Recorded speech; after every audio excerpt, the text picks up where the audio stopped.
চাঁদপুরে বিএনপির জনসভায় তানভীর হুদার নির্দেশে হাজারো নেতাকর্মীর উপস্থিতি। সুমন আহমেদের পাঠানো তথ্য ও ভিডিও চিত্রে দেখুন বিস্তারিত। উৎসাহ ও উদ্দীপনার মধ্য দিয়ে চাঁদপুর জেলা বিএনপির জনসভা অনুষ্ঠিত হয়েছে। সোমবার 17 ফেব্রুয়ারি বিকেলে হাসান আলী সরকারি উচ্চ বিদ্যালয় মাঠে চাঁদপুর জেলা বিএনপি আয়োজিত জনসভায় প্রধান অতিথির বক্তব্য রাখেন বিএনপির জাতীয় নির্বাহী কমিটির ভাইস চেয়ারম্যান আব্দুল আওয়াল মিন্টু।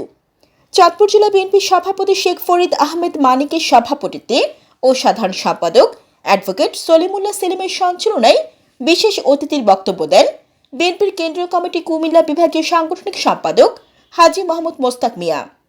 জনসভাকে সার্থক ও সাফল্য করার জন্য সাবেক তথ্য সংস্থাপন প্রতিমন্ত্রী প্রয়াত বীর মুক্তিযোদ্ধা নুরুল হুদার জ্যেষ্ঠ পুত্র ও চাঁদপুর জেলা বিএনপির যুগ্ম সাধারণ সম্পাদক ও চাঁদপুর 2 আসন থেকে বিএনপির মনোনয়ন প্রত্যাশী তানভীর হুদার নির্দেশে মতলব উত্তর ও দক্ষিণ থেকে কয়েক হাজার নেতাকর্মী একটি র্যালির মাধ্যমে যোগদান করেন।